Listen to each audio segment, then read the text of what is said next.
Hello दोस्तों, आप सभी का स्वागत है आप ही के अपने इस चैनल बीआर उदय क्लासेस 11th और 12th साइंस पे। दोस्तों, आज के इस वीडियो के अंदर हम लोग क्लास 12th केमिस्ट्री के चैप्टर 1 जिसका नाम है ठोस अवस्था, इसके सारे के सारे इंपॉर्टेंट ऑब्जेक्टिव क्वेश्चन को देखेंगे। तो आज का ये वीडियो आपके लिए बहुत ही ज़्यादा खास होने वाला है। वीडियो को आप लोग शुरू से लेकर के एंड तक देखते रहिएगा। चलिए हम लोग आज के इस वीडियो की शुरुआत करते हैं। और देखिए, पहला क्वेश्चन आपसे ये पूछा गया है कि शॉटकी दोष के कारण ठोस अवस्था का घनत्व क्या होता है। तो यहाँ पे आपको ये बताना है कि शॉटकी दोष के कारण ठोस अवस्था का जो घनत्व होता है उसके साथ क्या होता है। तो इसका राइट आंसर होगा कि ठोस अवस्था का जो घनत्व होता है वो घट जाता है। तो आप लोग याद रखिएगा, ऑप्शन नंबर बी इसका राइट आंसर होगा। उसके बाद देखिए, अगला क्वेश्चन आपसे ये पूछा गया है कि फ्रेंकल तथा शॉटकी की दोष होते हैं। तो फ्रेंकल और शॉटकी के जो दोष होते हैं वो किस प्रकार के दोष होते हैं, ये आप लोग को यहाँ पे बताना है। और इसका राइट आंसर हो जाएगा ऑप्शन नंबर बी, यानी कि क्रिस्टलीय दोष। तो फ्रेंकल और शॉटकी क्या होते हैं? क्रिस्टलीय दोष होते हैं। ऑप्शन नंबर बी इसका राइट आंसर होगा। अगला क्वेश्चन आपसे ये पूछा गया है कि बीसीसी एकल सेल की संकुलन क्षमता होती है। तो अगर आपसे बीसीसी एकल सेल की संकुलन क्षमता पूछा जाए तो इसका राइट आंसर हो जाएगा ऑप्शन नंबर बी, यानी कि 68%। तो आप सभी लोग याद रखिएगा कि बीसीसी एकल सेल की संकुलन क्षमता 68% होती है।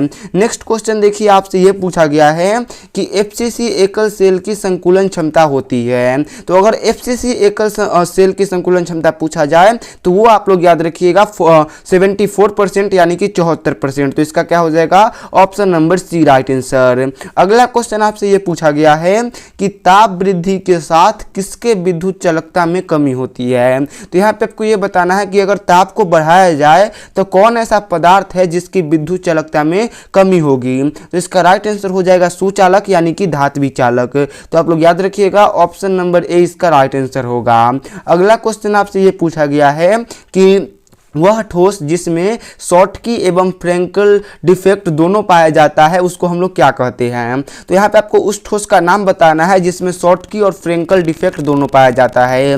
तो उस ठोस का नाम क्या है? AgBr, यानी कि सिल्वर ब्रोमीन। आप लोग याद रखिएगा, ऑप्शन नंबर बी इसका राइट आंसर होगा। अगला क्वेश्चन आपसे ये किया गया है कि ZnO को गर्म करने पर विद्युत चालकता पर क्या प्रभाव पड़ता है। तो अगर ZnO को गर्म किया जाए तो उसके विद्युत चालकता पर क्या प्रभाव पड़ेगा। तो इसका राइट आंसर होगा कि उसका जो विद्युत चालकता है वो घट जाएगा। ऑप्शन नंबर ए आप लोग याद रखिएगा।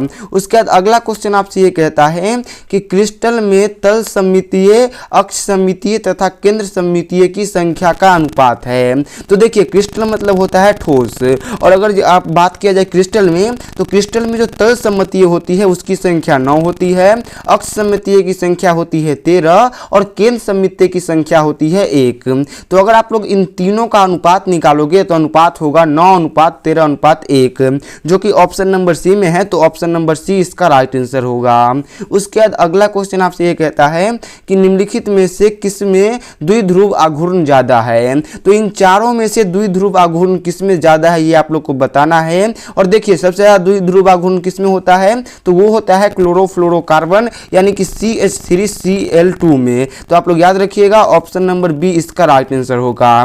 अगला क्वेश्चन आपसे ये कहता है कि ग्लास, यानी कि जो शीशा होता है वो क्या होता है। तो अगर आपको शीशा के बारे में पूछा जाए और पूछा जाए कि शीशा क्या होता है, तो आप सभी लोग आंसर दीजिएगा कि अति शीतलित द्रव होता है। शीशा क्या होता है? अति शीतलित द्रव होता है। ऑप्शन नंबर बी इसका राइट आंसर होगा। नेक्स्ट क्वेश्चन आपसे ये पूछा है कि आयनिक ठोस निम्नलिखित में से कौन है। तो इन चारों में से आपको आयनिक ठोस को पहचानना है। और देखिए, आयनिक ठोस कौन होते हैं, तो बर्फ आयनिक ठोस नहीं होता है, मिश्र धातु और धातु भी क्या होता है, आयनिक ठोस नहीं होता है। लेकिन NaCl, यानी कि जो नमक होता है वो क्या होता है, आयनिक ठोस होता है। आप लोग याद रखिएगा, ऑप्शन नंबर बी इसका राइट आंसर होगा। अगला क्वेश्चन आपसे ये कहता है कि हीरा, यानी कि डायमंड जो है वो क्या होता है। तो देखिए, हीरा जो होता है, डायमंड होता है, वो नेटवर्क सॉलिड ये नहीं होता है, आयनिक ठोस भी नहीं होता है, लेकिन हीरा जो होता है वो एक प्रकार का आणविक ठोस होता है। तो इसका क्या हो जाएगा, option number C right answer. उसके बाद अगला क्वेश्चन आपसे ये कहता है कि NaCl यानी कि जिसको आप लोग आयनिक ठोस कहते हो, उसके धनायन तथा ऋणायन का समन्वय क्या है? तो अगर NaCl के धनायन और ऋणायन का समन्वय पूछा जाए तो वो 6,6 होता है, आप लोग याद रखिएगा। ऑप्शन नंबर ए इस क्वेश्चन का राइट आंसर होगा। अगला क्वेश्चन आपसे ये कहता है कि धात्विक ठोस निम्नलिखित में से कौन है? तो अगर धात्विक ठोस आपसे पूछा जाए तो इसका राइट आंसर हो जाएगा धातु एवं मिश्र धातु, आप लोग याद रखिएगा। Option number B right answer होगा। अगला क्वेश्चन आपसे ये कहता है कि सहसंयोजी ठोस इन चारों में से कौन है? तो देखिए, अगर इन चारों में देखा जाए तो हीरा और ग्रेफाइट जो है क्या है, एक प्रकार के सहसंयोजी ठोस है। तो आप सभी लोग याद रखिएगा, ऑप्शन नंबर बी इसका राइट आंसर होगा। नेक्स्ट क्वेश्चन आपसे ये कहता है कि विषम संख्या युक्त इलेक्ट्रॉन वाले परमाणु होते हैं। तो अगर विषम संख्या युक्त इलेक्ट्रॉन वाले परमाणु की बात करें तो वो परमाणु क्या होते हैं? तो वो होते हैं पैरामैग्नेटिक, आप लोग याद रखिएगा। ऑप्शन नंबर ए इसका राइट आंसर होगा।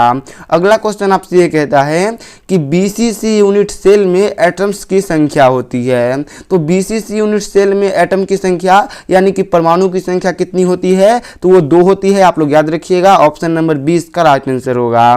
उसके बाद अगला क्वेश्चन आपसे ये कहता है कि NaCl में Cl का Cn क्या होता है? तो अगर NaCl में Cl का Cn देखने जाओगे तो इसका राइट आंसर हो जाएगा कि वो 4 होता है। ऑप्शन नंबर सी इसका राइट आंसर। उसके बाद अगला क्वेश्चन आपसे ये कहता है कि पी टाइप और एन टाइप अर्धचालक की विद्युत चालकता होती है। तो अगर पी टाइप और एन टाइप अर्धचालक की विद्युतीय प्रकृति की बात किया जाए तो उसकी प्रकृति कैसी होती है? उदासीन होती है, आप लोग याद रखिएगा। ऑप्शन नंबर सी इसका राइट आंसर होगा।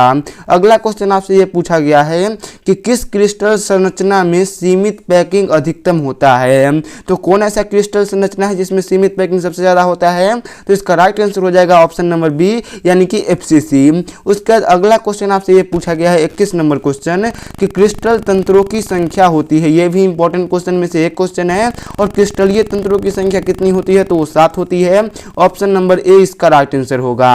अगला क्वेश्चन आपसे ये कहता है कि सोडियम क्लोराइड की संरचना होती है। तो सोडियम क्लोराइड यानी कि NaCl की जो संरचना होती है वो होती है FCC, आप लोग याद रखिएगा। तो इस क्वेश्चन का क्या हो जाएगा? Option number B right answer. अगला क्वेश्चन आपसे ये पूछा है कि Fe3 और O4 ठोस जो होता है ये किस प्रकार का ठोस होता है? अनुचुंबकीय, लौह चुंबकीय, प्रतिचुंबकीय या फिर उपयुक्त सभी? तो देखिए, FeO4 जो है इसमें लोहा पाया जाता है और जिसमें लोहा पाया जाता है वो कैसे ठोस होंगे? तो वो लौह चुंबकीय ठोस होंगे, आप सभी लोग याद रखिएगा। ऑप्शन नंबर बी इस क्वेश्चन का राइट आंसर होगा। अगला क्वेश्चन आपसे ये कहता है कि क्रिस्टलीय तंत्रों की संख्या होती है। तो ये क्वेश्चन रिपीट हो गया है। अभी हमने देखा कि क्रिस्टलीय तंत्रों की संख्या कितनी होती है, तो वो 7 होती है। तो इसका आप लोग option number B right answer कर लीजिए।